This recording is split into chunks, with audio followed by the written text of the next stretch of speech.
Got the intro? Mm-hmm.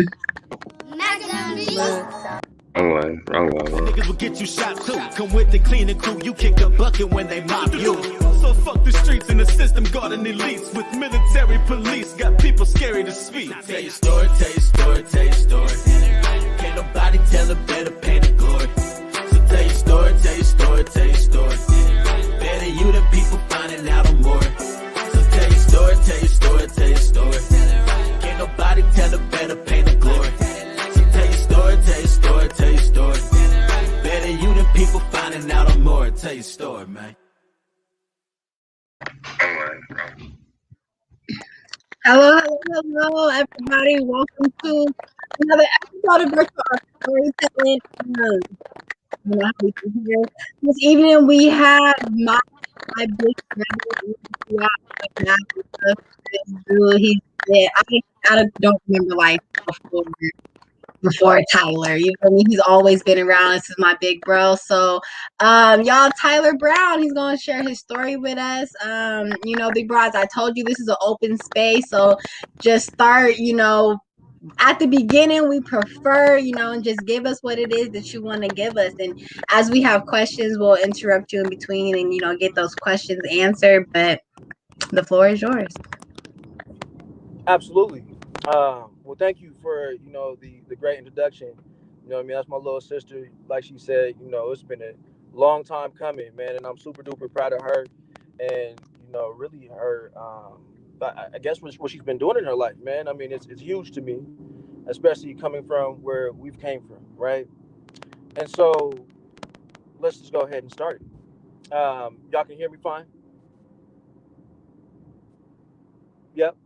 Okay. So, I guess I'm gonna break my life down into three different stages. The first stage I would like to call the gritty stage, which was, as a young cat, I grew up on the east side of Denver, Colorado. I lived in Park Hill, though, right? However, you know what I mean. In that stage, I really met, a lot of different lifelong friends. One, Mr. Gerald Wright, who's like my brother. Two, their father, their mother, who really took me in and kind of ensured that, I was kind of taken care of. Um, I spent a lot of time at their house, spent a lot of time um, with the football team, the Disciples, shout out to them. Um, However, as I'm moving through this, stage of my life, there were a couple of things that uh, I guess were obstacles in my way. One, as you know, the East Side is really full of like the Crips, right? Park Hill is full of the Bloods, and so right off the bat, that was like a contradiction or an oxymoron, if you will, right? That's where I grew up. My lifelong friends were at, but I would travel back to Park Hill, really every day. And so as I started to get a little bit older, obviously, it, I guess as a trend type of thing, like people were starting to get more and more into like, this is the side of the boulevard I'm from, or vice versa. And so then I started to hang out more and more so with like the East Side cats. And I ain't never gang bangs, never tried to gang bang. Well, I mean, let me. I tried to thought I was hard. You know what I mean? Let me go ahead and put that out there, right? And so this is like my middle school years, and I would walk around the middle school with like what I mean, a little blue do rag hanging out my back pocket, do rag. Let's go ahead and put that out there, which I think is kind of funny. Um, but as I started to get older and go into high school, I went to this place called Mullen because I played football. And that was just the place to go. It was a place to be. And it was really like, yeah, I guess like that's where all the football gods went. And so in my first 2 months in Mullen, I was sitting in a class, language arts class, and the teacher starts talking about the N word, the word nigga. And he's like, hey man, breaking it down. You see two black people in the hallway, they might say, what's up, my nigga? Nigga this, nigga that, nigga this, right? And mind you, it's Mullen High School. I'm the black kid in the class.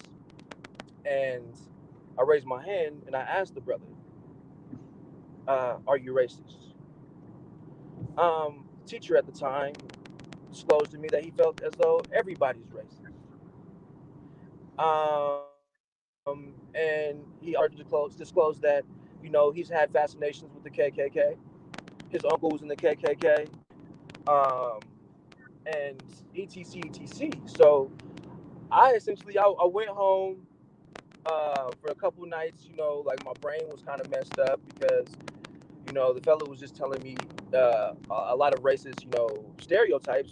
Black people aren't capable of retaining the same amount of information as white people.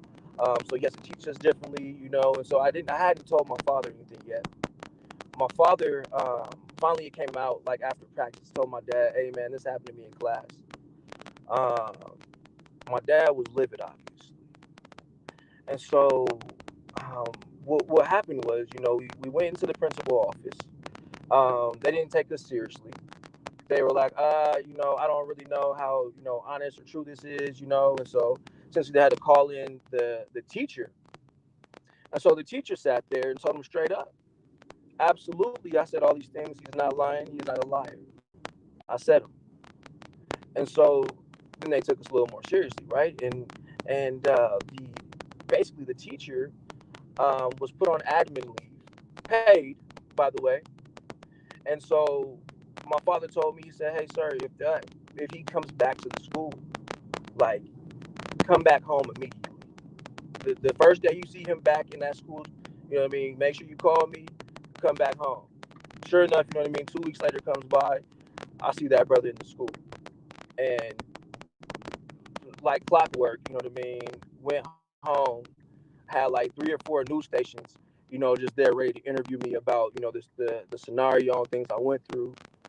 And really, it was very telling about, how they valued us young black men at Mullen, sacrificing our bodies, our education, our home life, whatever it may be, for their own football program and their profits. And so that was the first step to me ever becoming a social justice, whatever, right? Because after I kind of cracked that case open, look at where the head coach of Mullen is at now. Look at where all those gentlemen are going now, right? And granted, it is Cherry Creek School District, but it really kind of changed the whole dynamic there at Mullen. And it was crazy for me to kind of feel, I guess, like I did something and I accomplished something. I'd go to these high school games and they would ask me like, hey man, like, or thank me rather. Thank you for doing what you're doing, man. Is there anything I can do to support you? Right. And so that's like the first little stage of like my freshman high schoolish career.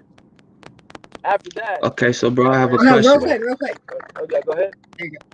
Go ahead, Mark.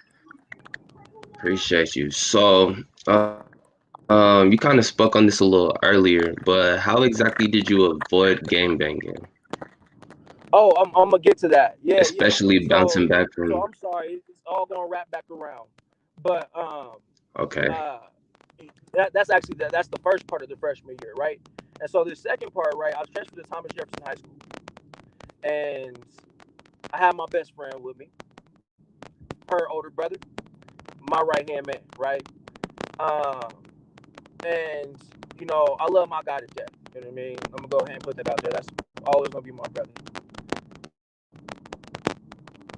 He is a very, and Jamari, you might be able to attest to this as well.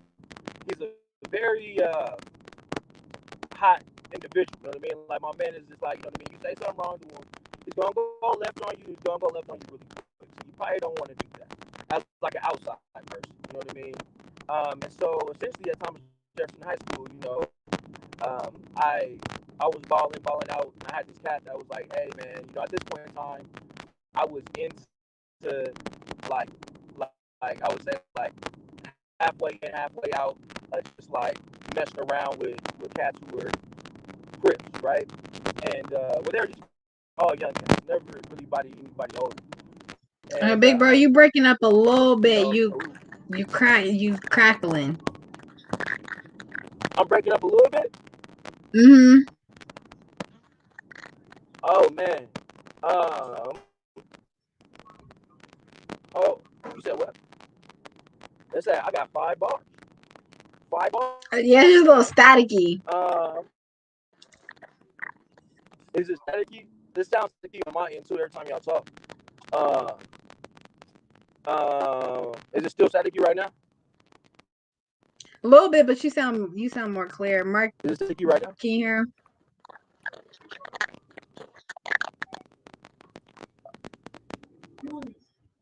Can you hear me, Mark, or is it still Yeah, bro, go ahead. I can hear you.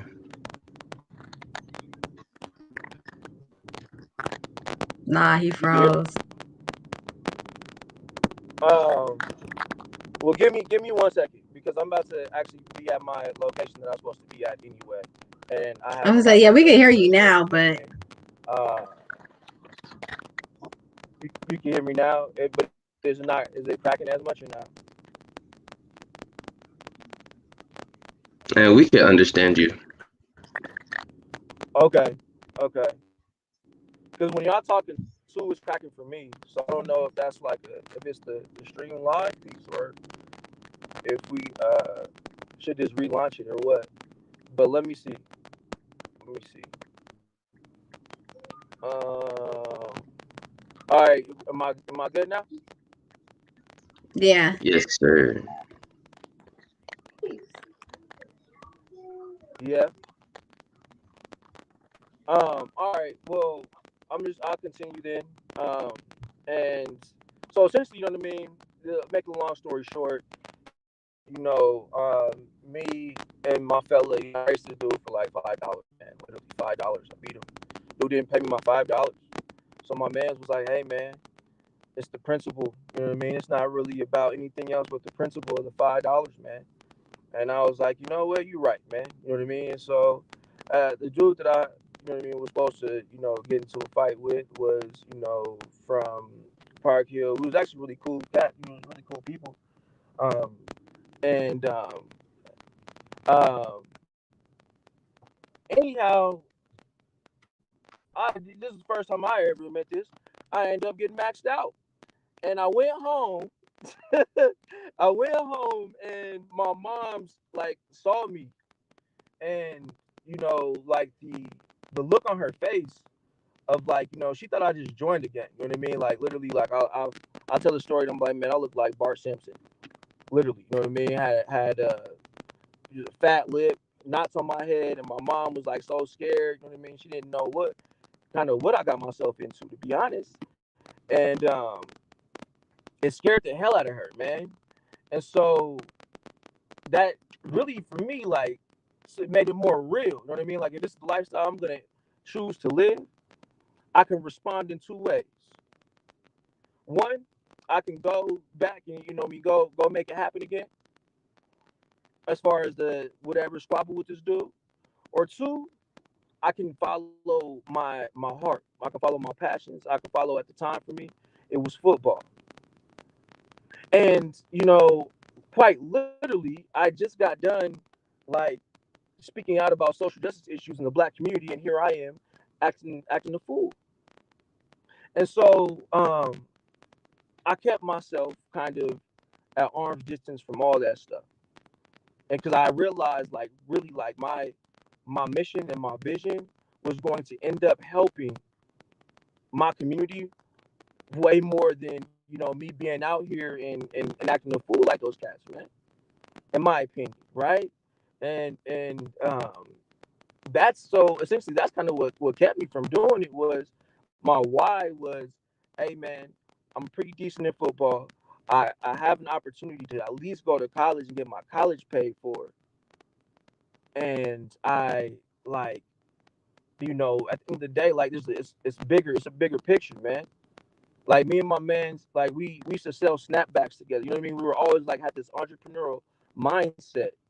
And I'm like, man, if we utilize that on like a larger scale, like man, we're gonna be set, man. And we're not only gonna put ourselves on, but we're gonna put, you know, our whole community on that we all know and love. And so for me, that's just like the vision that I saw. Never now I'm gonna say this. Never have I ever knocked anybody for living that lifestyle. Because ultimately, like, we all have different circumstances and situations. Period. And so anybody that does knock that, like, I personally feel like, you know, they have never grew up in that environment to even understand why that would even cross somebody's mind to do something like that. To be real, but you know, to answer your question, sir, like that's what kept me, man. Was like my goal, my vision was just like I gotta make it up out of here, man. I gotta, you know what I mean. I was tired of not having green grass in my front yard. That sounds really silly, but that was my motivation. Like, yo, I'm gonna make sure my mom has a green lawn. I'm gonna be out there every damn summer. You know what I mean? I'm gonna be tilling this grass. I'm gonna be tilling this dirt essentially, and replanting grass seeds and all this. You know what I mean? Because that's just really like it sounds weird, but that's like I wanted to like at least feel like really feel like I guess in a sense like we made it, and having green, you know what I mean, green grass in my front yard was a part of my why, and also putting people like giving us like opportunities in my community was another piece of it. Excuse me. And so that's like the little first act. You got another question for me, sir?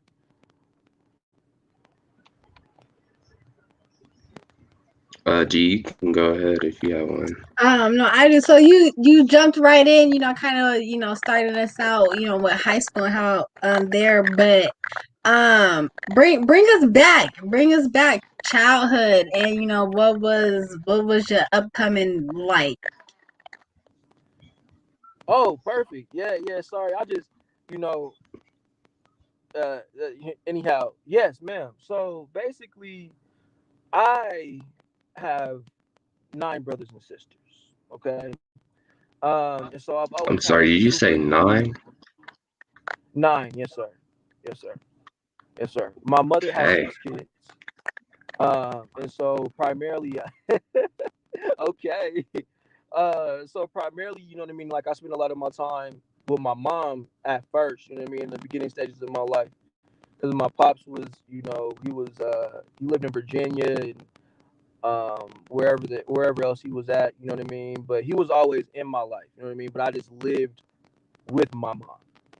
Um, and that's yeah, that's that. But you know, basically, you know, growing up, like I said, like living with my mom, like it was it was very. I had a very fun, I think, childhood. I had a very, um, you know, we were outside playing with the neighbors. We were, you know, we knew our neighbors. My great grandmother, you know, made sure that we were at church. You know what I mean, every Sunday. We like, um, you know, we I kind of grew up in the era of like, um, really just experiencing things other than, you know, like video games and being trapped in the house, man. So like, it was I would describe my childhood as like just fun.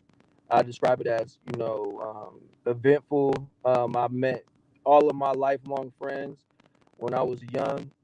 Um, it was you know, I was a really good student growing up. I was a Mile High scholar 2 years. Um, and I just was always, you know what I mean, just super into just being, I guess, to a degree. Like it was never hard for me to be smart. It was never hard for me to be decent in football. So I just really like, you know, I wouldn't say I cruised by, but like it was all talent, minimal effort for me. Like growing up, to be honest, you know. But it was fun, man. You know what I mean. My little brothers, um, they, you know, one of them's 21 right now, the other one's 18, but I'm 25, so what? They're like 4 years from that's 4 years at least. You know what I mean? With my man Ajan. But I would say it was fun, man. You know what I mean? I'll go to my dad's house, um, or go kick it with my dad when I was super young, like every other weekend when he lived in the States or in Colorado. And I think that changed a lot for me too, man, because I really looked up to him a lot. Like I really valued him as a man. And it was very, in my opinion, kind of rare, right? Um, my siblings, you know what I mean? Like it's gonna sound crazy, but we pretty much all have different fathers. So, we're gonna leave it at that. But my two little brothers, they got the same pops, but like to be honest, you know what I mean. Like for all of them, they all have the same father situation, right? And um, I think to a certain degree, like they started to, I would say, me and my older sister, her and I had some really good conversations later on in life, and she, disclosed to me, you know what I mean, basically like it was like almost an envy thing sometimes. So like, you can go to your pop's crib and come back, you know what I mean, like you have like an outlet almost, and for me that was really hard to like take that and be like, man, like, but it's not my fault almost. You know what I mean? Like um, but I was, I guess, different in that type of way. You know what I mean? Because I might have been, a bit arrogant about it. I might have, been doing behaviors that I didn't realize. To be honest with you, but yeah, man. So really, that's like my really really early childhood. Like my as I said it before, like my great grandmother, she's a pastor at a church on the east side called Missionary Baptist Church, and so she really made sure that like spirituality, was huge. You know what I mean? I was in the the little youth choir. I still got the vocals to this day. I was in a little Baptist dance team. Still got those moves. You know what I mean? Still got to show the work. Uh, but really, I think early on, you know what I mean. It was pretty. It was, I didn't really have to worry about super duper much, up until I was, had knowledge itself or a little bit of knowledge to like understand what was going on in my household. And then that's when I realized, like I'm the oldest male in this household. And so, and with that being true, I have to and I must, like move that type of way. You know what I mean? Like I have to quarterback situations. I'm still the mediator in the family. Like, you know what I mean? If something goes left, like it's, you know what I mean? They hit me. But it forced me to kind of grow up a little bit early, to be honest with you. You know what I mean? Like, because um, my older sister, you know what I mean? She was the one that was really like putting the work in the house. You know what I mean? But for whatever, I guess that's the reason of being the oldest man. Like it was my responsibility to quarterback situations. And it was yeah. So really, and unfortunately for a lot of black males, I think that we sometimes we have to fast forward when we hit like a certain age. If it's like 10, 11, and or 12, like to 16, 18, right? And that's really what occurred. That's why I was out there, pushing snapbacks and button up shirts and whatever else we could sell, like early on, man. To be honest, and really just so that my mom didn't have to worry about financially, support me, even though she still did, and I still give her kudos for that. But she's a very loving woman.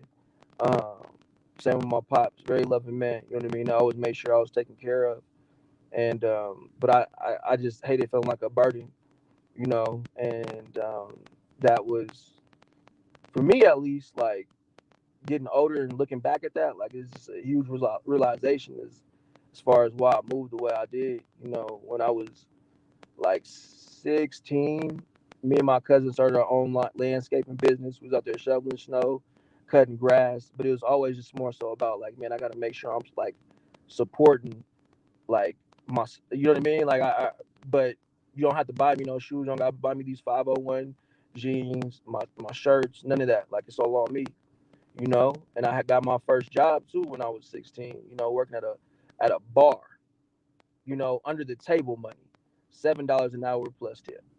You know what I mean? And it that's just like the how I had to, I guess, move early on, man. Um, but yeah, that's my childhood. Any whatever about the early on life. All right, and so I have another question before you continue with your story. So, growing, Okay. up in those teenage years, have you ever had any police interaction or encounter? Yes, yes.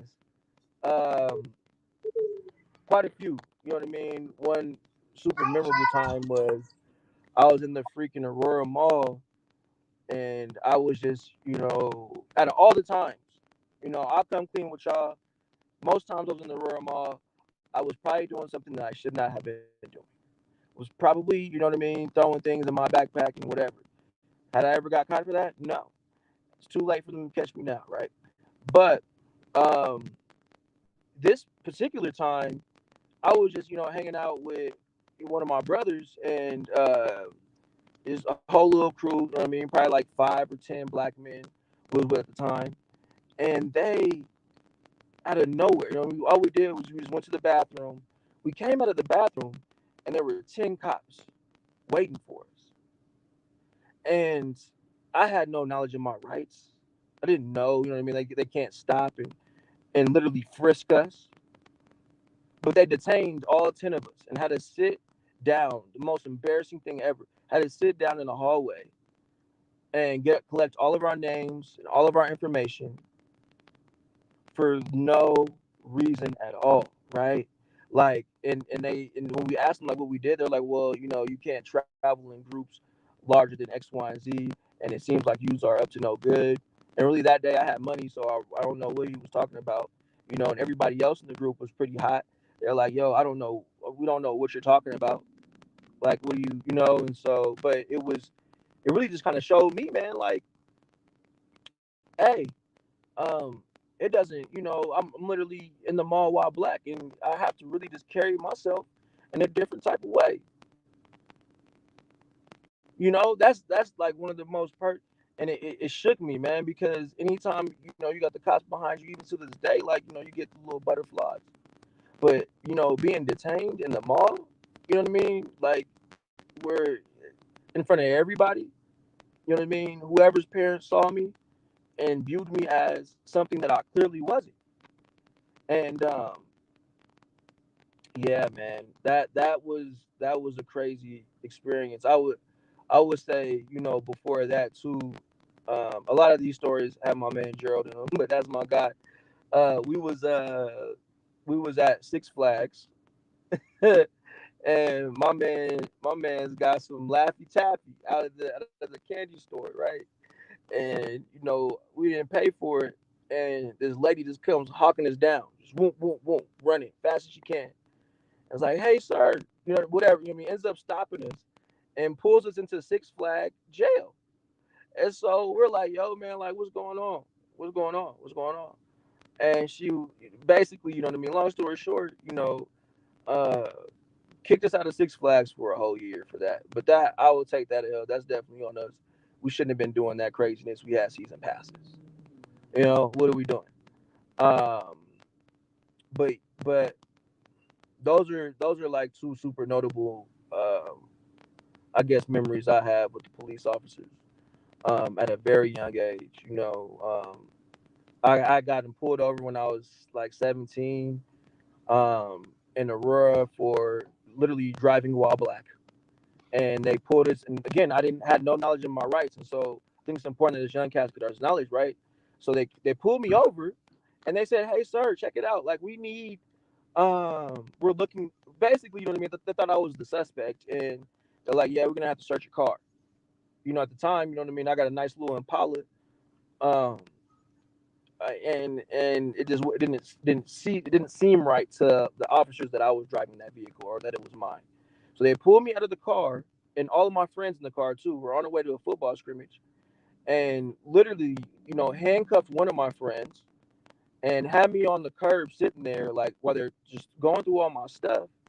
And obviously they didn't find anything, but afterwards, the cop comes up to me. He's like, "Hey man, like you seem like a really honest guy, and I got a picture, and I want you to just tell me if you know the guy or not."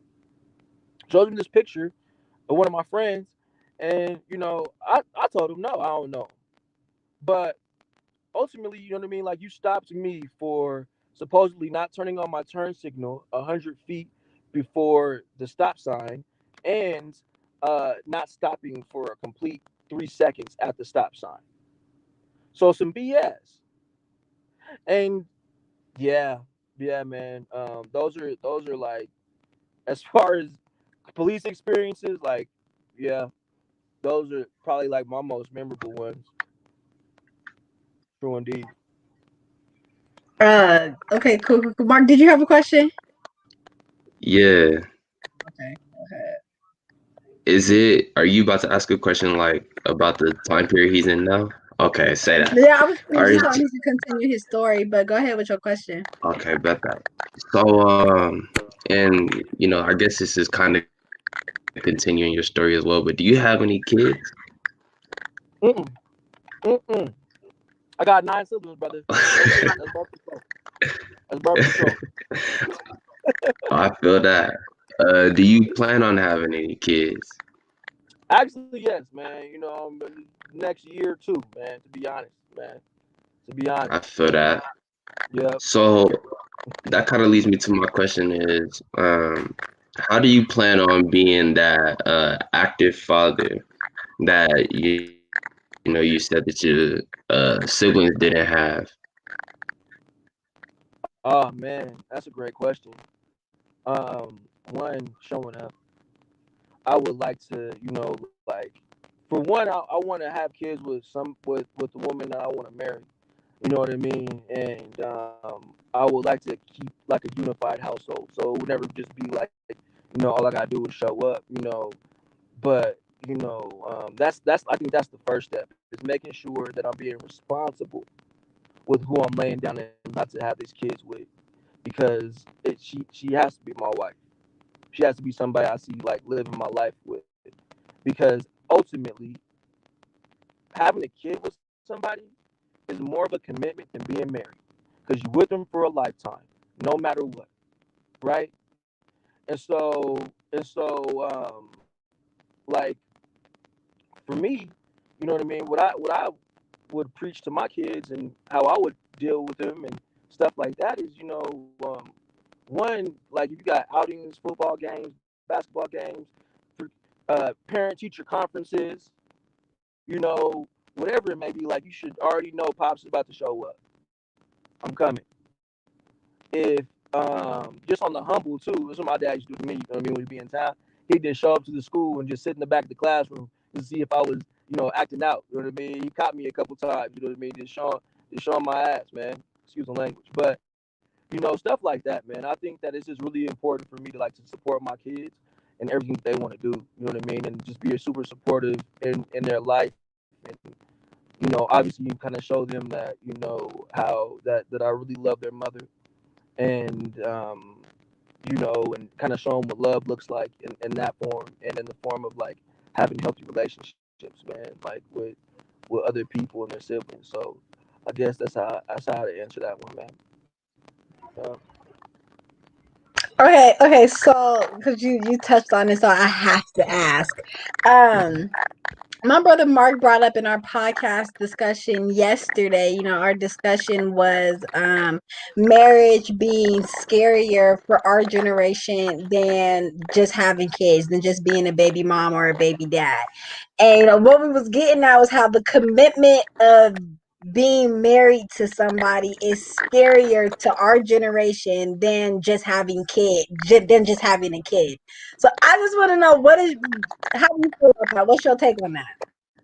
Ooh wee. I'm gonna keep it straight. I never wanted to get married like that until I met the lady, you know what I mean, that I'm with right now. And the reason being is because of the societal norms and everything that comes with being married. I just thought it was just too corny and too like, you know what I mean, whatever. But I think it's interesting, right? I'm gonna circle to your point right now. The fact that cats are willing to sit down and have a kid with somebody but not commit themselves to somebody, I think that, we're looking at everything like literally ass backwards.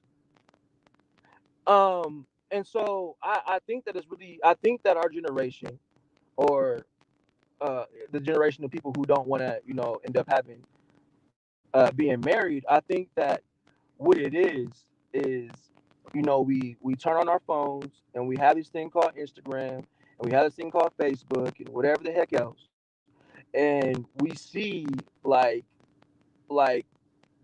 I guess all these false expectations and false realities of what being in a relationship looks like.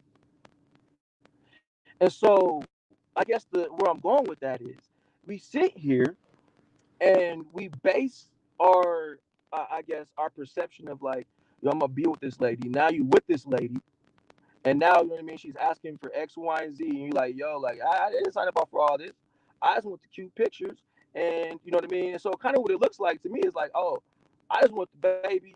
You can keep, you know what I mean. Like you can go ahead and keep your life. I want the picture. I want the photo ops. You know what I mean. You go ahead and all that. But for me, like I think it's like a commitment thing. You know what I mean. And I think it's also like false perception of like what it takes to like actually love somebody and like, you know what I mean. Like obviously you're not gonna like them all the time, but even the times that you dislike them, do you still love them? And a lot of times for a lot of people, like it's a scary question to ask them because you know a lot of times they don't even really love that person. They just like them a lot. So then when they dislike them, it's like, where we go from here,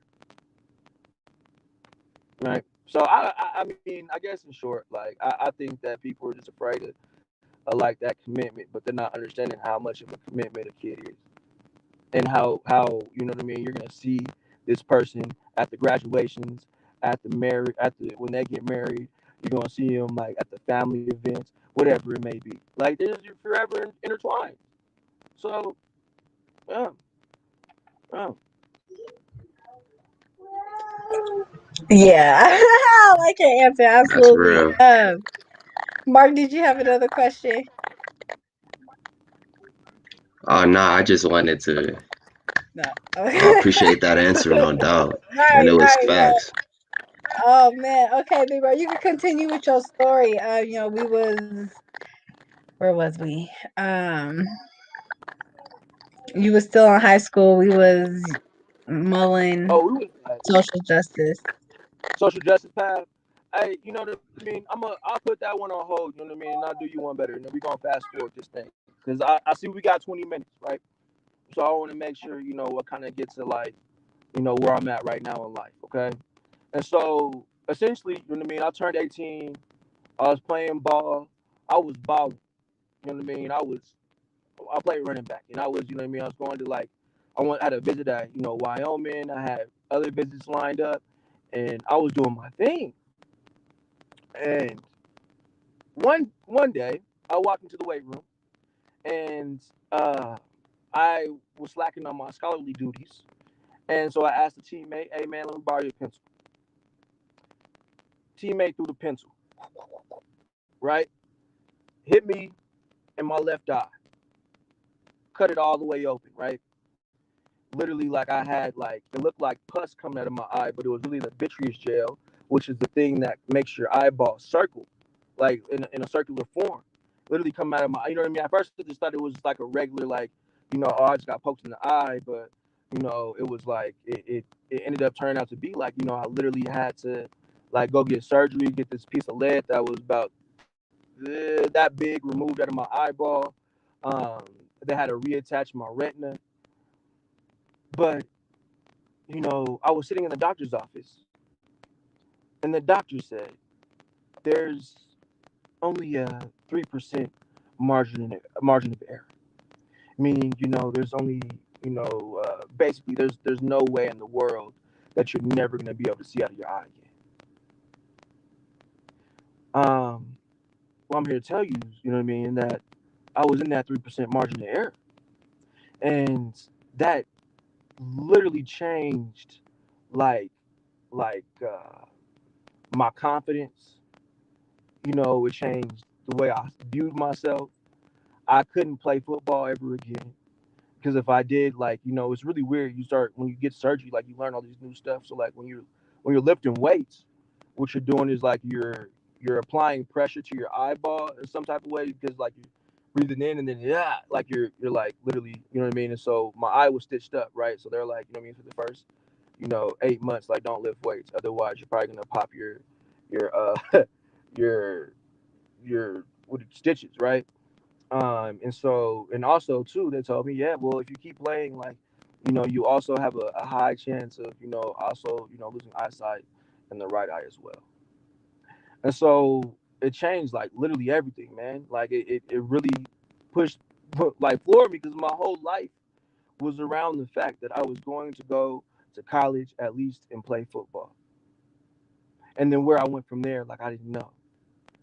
And something that like I think is important, like I didn't even know what career I wanted to do. I didn't know where I wanted to go in life. And so my pops is like, hey man, like I don't really, more so care like where you go, but you got to go out of state. And the reason why like he pushed me out of state was like, like you got to go meet other people and be around like a different culture.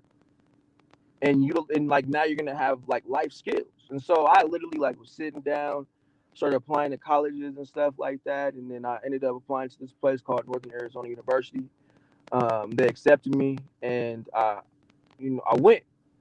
My dad drove me out there, flew me out there, whatever, and literally, you know what I mean. Like I had a couple $100 to my name.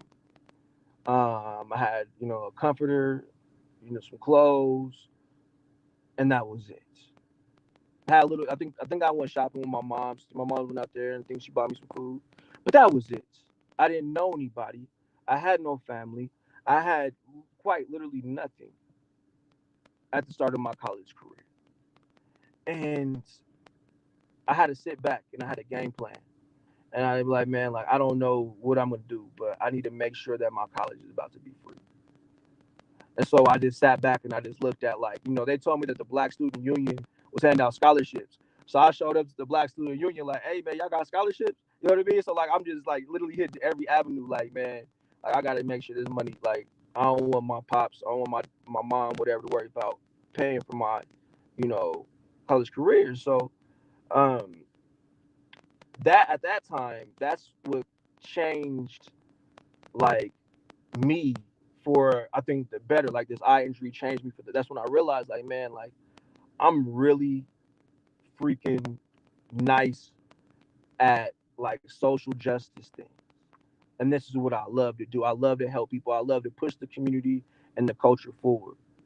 And so I found every single thing that I could possibly do to like make that happen. At the time, I was majoring in business and I met some really cool, like, black women, and black men too that kind of helped me throughout the way. Long story short, like I ended up becoming a resident assistant, paid for my room and board. And I ended up getting a scholarship through the business college that, gave me, it basically paid the rest of my way through college.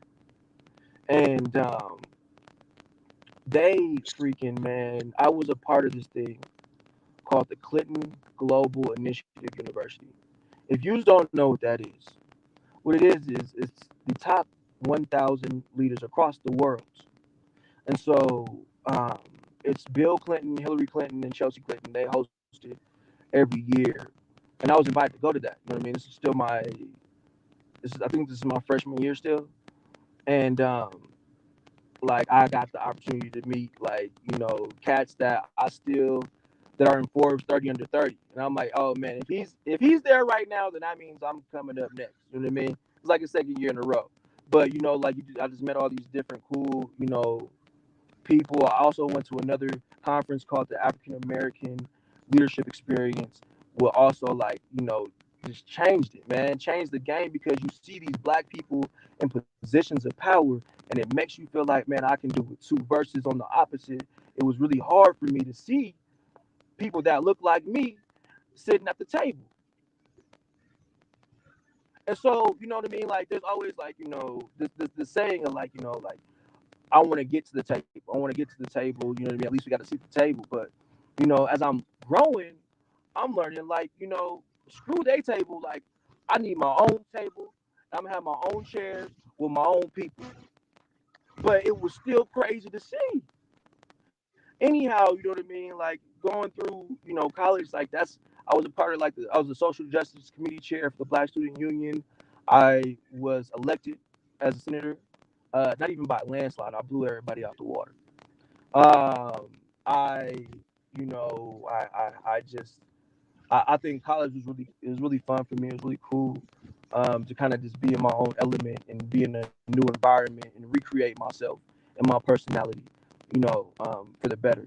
And so this eye injury really was like what I thought was going to be a curse was one of the biggest blessings that has ever happened to me, man. It really challenged me a lot.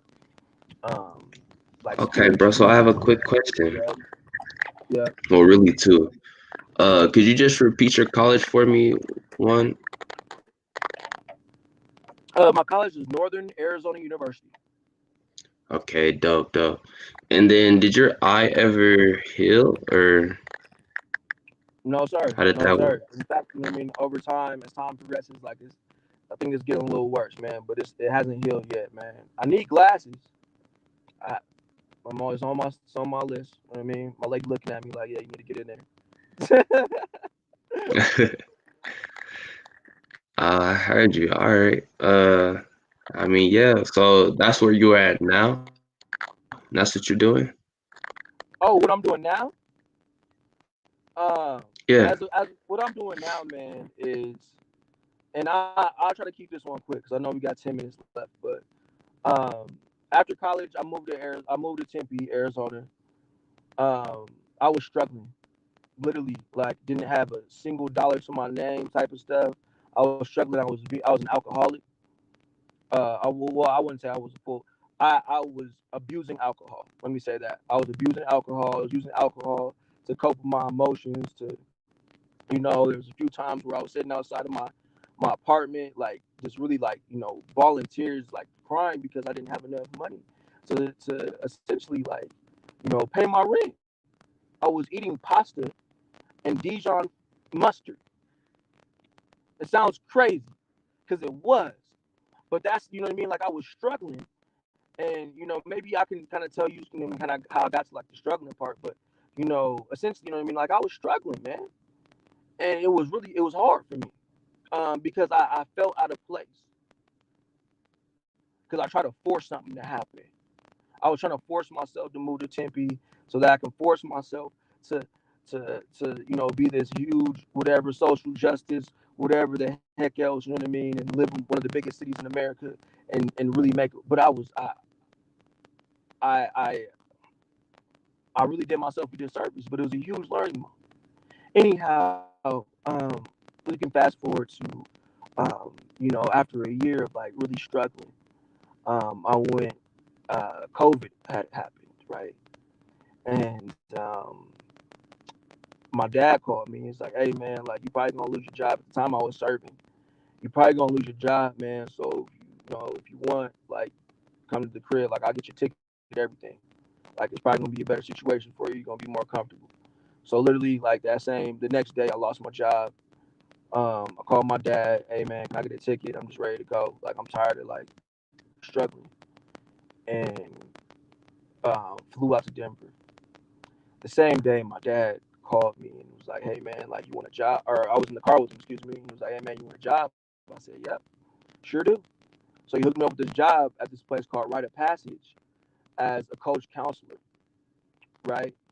And I started working there. You know what I mean? I was, my main thing with that was I just loved working with the youth, right? And so I was just like something that I love to do. My dad was like, "You're not gonna get paid that much money." I said, "That's not about the money no more. I did it too much. I was chasing the money. That's what led me to my ultimate demise. So really, it's about my passion and what I see myself doing." So then I started doing that, man. And like 3 months into my job, um, it kind of just happened to where, both my, supervisors, quote unquote, like, they quit. And the next man up was me. And so literally, like, they're like, hey, man, like, you're second in charge. Like, we want you to have this job where you're going to be second in charge. You're going to be running this whole facility when I'm not here, etc., etc. And so then I started doing, it's called a shift supervisor. And so basically, I did that for about, I'd say about 6, 7, 8 months or something like that. And really, like I said, like, I love it. Like, I love showing up to work. I love working with the cat. I love, like, helping people transition into, society. And then I started helping out at this place up here in Colorado called the Qualifying House. And what it is just like literally like a community-based program. So think about adults, like a group home or something equivalent to that, but it's like an independent living community. And so I did that for I was helping out in December of this past year, and the lady who was running it was basically on her last leg. She was like, you know what, like, she was trying to get me to commit there full time, but I was like, nah, like, at the end of the day, like, I'm gonna be making less money up here. You know what I mean? It doesn't make any sense. I can continue to help you. Then one day, I get a phone call saying that she quit. And so, I put my name in the hat, and I ended up becoming the director of the qualifying house, rite of passage. And it was so divine in the timing because literally a year ago, as I told you, a year ago, I was sitting on a porch eating pasta and Dijon mustard, broke. And God said, and what I mean, I feel like it's all nothing but God, man. But God was like, hey, man, like, I supply for the birds and the bees, right? But listen to me and trust me. And this is the place I'm gonna put you in. And so what I did is I just trusted. I trusted, man. At the age of 25, I am a director of a program, and literally the next step up is being like, almost a CEO of this company. And it's like it's crazy, man, because I'm now in the direct position to do what I set out to do. If you remember in the beginning of this conversation, was to help my community directly. All divine timing, man. All divine. And so, all praises due to the Most High, and that's what I do now, man. Basically, I work day to day trying to help young cats, secure jobs, secure careers, secure finances. They save 90% of their income when they're up there. And so my goal is for each one of them to have $20,000 in their bank account by the time they leave, because that's life changing money, man. Like, if you give $20,000 to any the average Joe, like, that changed somebody's life, in my personal opinion. But that's what I do, man. That's what I do. True story.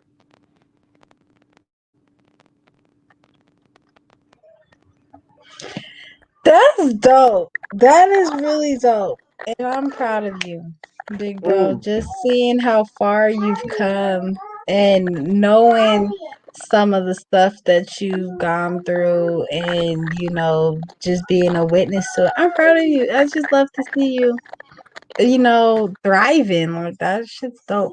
I do have a question though. So, one thing that we talk about often on some of our podcasts is the influence of the male role model and having a father, and the difference of not having a father. And so, you having your dad, what would you say is the biggest impact or influence that having your dad has had on you as a black man? Yes, precisely.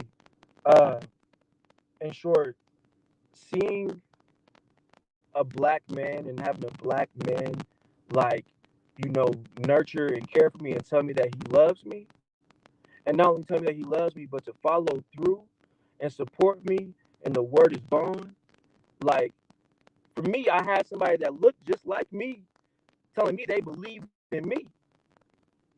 And like I got to, and I actually saw him every single day, like work hard and grind and be in the ins and outs of all that good stuff, man. And like that for me, like that changed like the way I move, like it I had a blueprint almost he gave me of like being successful and like being and developing character,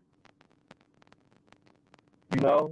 And so I think that that's really what it is. It's like you see you have somebody to help coach you through this thing called life, but also know that like when you mess up, they're gonna be there for you,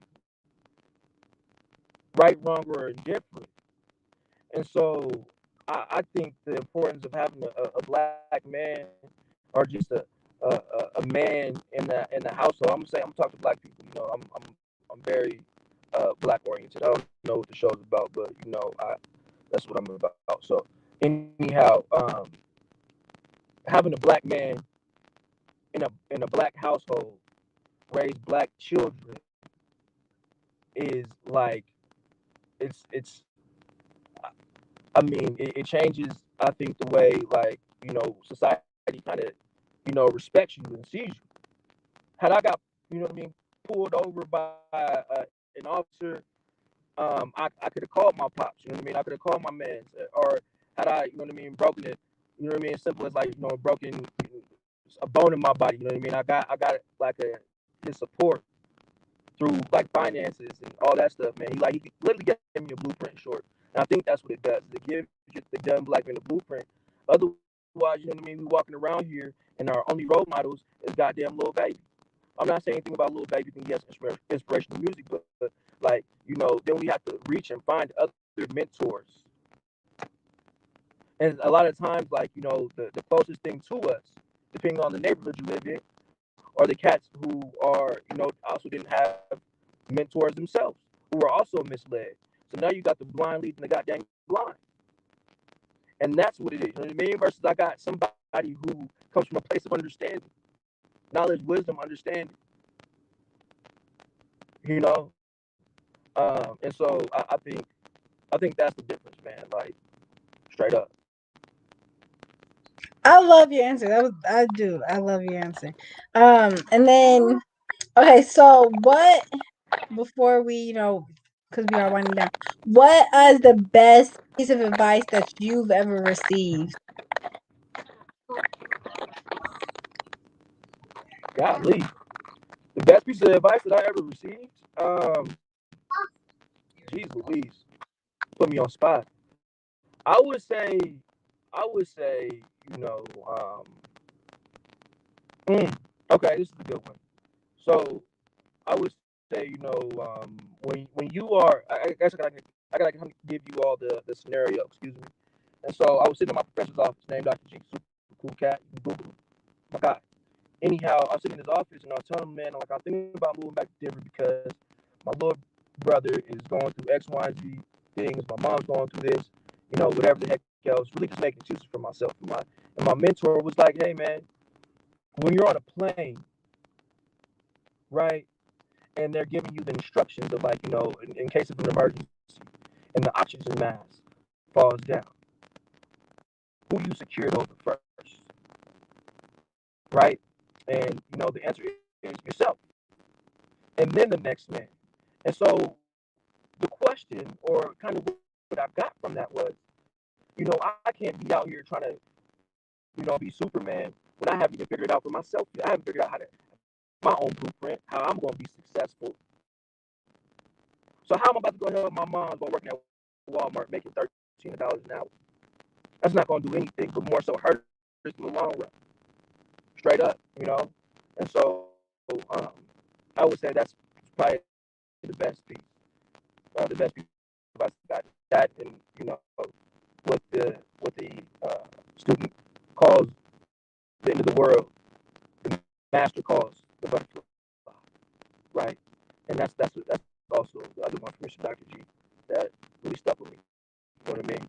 When we're at shambles and we think that everything is crashing down on us. You know, the master or the teacher, or whoever maybe your parent is, comes to this place of understanding and comes to this place of like, yo, this is now what my kid or my student is going to realize and understand. Like this is a lesson to it, and so this is how we're going to move forward, right? So I would say that, yes, ma'am, absolutely. And I'm gonna counter that with from your life experiences and everything that you've gone through, what is one piece of advice that you would leave with us? Uh, Quite simply, I would say, you know, don't be afraid of change. Change is actually really great thing. Continue to move forward. I would say that challenge yourself. I I would say, continue to put yourselves in a place where you know doors can be open for you, and network, literally. You know what I mean? But stay the course. It is going to be super narrow. It's going to be hard. You're going to have to make a lot of sacrifices. You're going to cut a lot of friends off. Cut a lot of some family members off. But stay the course. It's narrow for a reason. Only one person can fit through it for a reason. In whatever direction that is. You know what I mean? Be careful with those temptations. Be careful with the alcohol. Be careful with the men and ladies and all that other type of stuff. Weed, whatever it may be. Because you never know. That could be a temptation that is provided with you every single day that God is testing. So I would say that stay the course, straight and narrow, and you know, yeah, that's it. That's it, man. I got me in my preacher mode right now, man. I'm about to be turned up. Hey, hey, we appreciate you, bro. We appreciate your great advice and good storytelling. At this time, I'd love to invite you for a part two whenever you feel like your life is heading into a new stage. We definitely appreciate your vulnerability and offering up your struggle and then to where you are now. But at this time, we definitely like to close up, running a little over. So we ask our viewers and you, if you're not already, please follow us on all of our social media pages at Make a Chess Move, Make a Culture Move, Virtual Artist Storytelling, YouTube at Make a Chess Move Macam, our website at makeachessmove.org, Facebook Macam303, Instagram Macam303, Twitter Macam303, Pinterest Macam3, and Virtual Artist Storytelling. Or well, my fault. Our Macam Virtual Workshop. And before you head off, bro, we'd definitely like to give you your flowers, give you these Macam 3 snaps, bro. We appreciate you.